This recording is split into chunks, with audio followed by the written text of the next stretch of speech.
Carolina Panthers training camp getting a later start August the 2nd, but there will be a new voice calling Panther preseason games, at least from the analyst's chair. He's joining us tonight.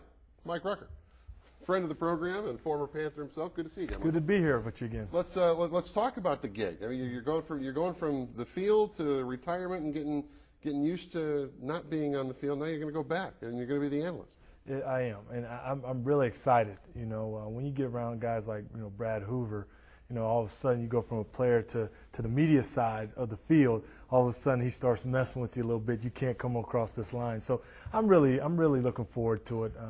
It's something that I did some analyst work last year for ESPNU and had the Big 12 thing there, and so I got a little taste of being behind the cameras and stuff like that. So this will definitely stretch me, but it's going to be fun because you're still around football and you're being able to then call it from a different side of the coin and be able to help the viewers kind of understand what we're thinking down there on the field. All right, so now with Hoover messing with you, how did the shoes of the media feel? What does it feel like to be one of us? It was kind of funny because it wasn't too long that I was out there practicing, and there'll be times where you're on break and you're just looking over there to see who's over there and part of the media, or if a national crew's in or something like that. So it's kind of funny to be over there with these same guys that talked about me, wrote about me, about the team, and then now you're junking it up with them. So it was neat. It felt good. It felt good because I did not want to be out there on that field in that sweat at that point in time. Well, the good thing is that a lot of the guys that you were looking at as a player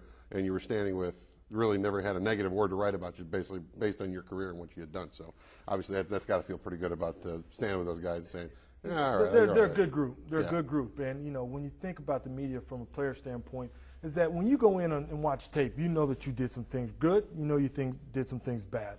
And it's their job to kind of analyze that and put that out there. And some people say, is it going to be hard for you to do that? Well, it's not, because we do that every week. And, I'll talk to a guy, hey, good play. Well, see, here's where you could have did that better. So we do that already. So it shouldn't be that big of a deal to be able to still call the game and call it the way it should be. Well, let's talk about you. As we've talked in the past, and we've talked to you since you've hung them up, and the business side of things, and you're heavily involved as an ambassador with the Charlotte 49ers. Right. You've got your own personal businesses going with MikeRucker.com and those sorts of things. How's all that going? Because it really has been a tough past 18 months, 2 years in the business community. Absolutely, and it has. But that's life. Whether it's us going through a season with 1-15 and then coming out 2 years later on the top, it's the same way in the business world. Yes, it's a rough time, but there's light at the end of the tunnel. And so it's just finding ways to keep pursuing your dream and being the best at whatever you're doing. But being out in the community, the good thing about the economy, I can still donate my time. I can still go talk to kids. I can still be around businesses and talk to businesses. So that hasn't been affected as much because I've been able to go and give back. Now the business, with the real estate, it's tough, but we keep pounding away, knowing that there's light at the end of the tunnel. Right. And you mentioned you go talk to kids, talk to groups, talk to businesses. They can reach you through your website? Absolutely. MikeRucker.com. Yeah. There's a little contact us sheet that you can submit what you want me to do, what you want me to talk about, what your group's about, whether it's, churches, schools, nonprofits, or businesses. And I love doing it. Life has really been good after retirement. When you're going into that unknown, you're a little shaky because you don't know what to expect, but it's really been good. We'd hoped to get you in here last week, but you were going out of town. Yeah. Was this the minivan trip that you were talking about when you retired? It wasn't the minivan, but we did go to the mountains. This was the first camping trip as a family. So that was the Griswolds, going to the mountains. I mean, so we had fun. We learned a lot as a family, some of the things that popped up on us, but we had fun. At least the mountains weren't closed, right? Like they weren't closed, and we had good weather. We didn't catch any fish, but we had good weather. When you talk, kind of going back on your business side, where people can have you come out and you can go out and talk to groups. If the Panthers were to contact you and say, could you go talk to Julius? What would you say to Julius in his situation? I knowing Julius for a long time, I believe in my heart that he's going to be here. And I believe when he's here, he's going to give you 110% because that's just the way he is. He's not a type of guy that is going to use, maybe because he has an upper hand or has the ability to either not come or come. he's not that type of guy, you know, and I think that he's going to be here and he's going to give you 110% when he's on that field.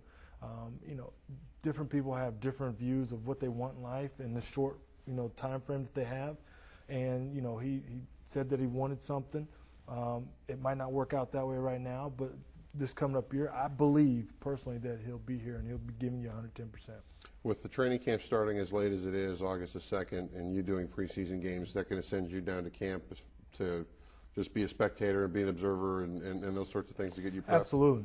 You know, for me, I'm kind of like that rookie. I'm going to be learning, and I'm going to be a sponge. But now what you got to do is you got to really hone in and look at training camp and look at those second, third, fourth teamers as they're going out there doing it. And that's where your homework's going to be at, so you can visually see that. And so when it comes game time, when it's on TV, you kind of got a little bit of what that guy's about. You've kind of seen him in practice. You know if the guy's a blazer. You know if he's just a pounder. You know if he's a great tackler, because you're going to see these things in training camp. So hopefully I'll get to spend a little time down there with the fellas and getting to see it from a different perspective on the sidelines watching them practice. You get to see it from our perspective. Absolutely. And not have to run around, which I'm sure you're looking forward I like to. that. Our guest tonight, Clark Griswold.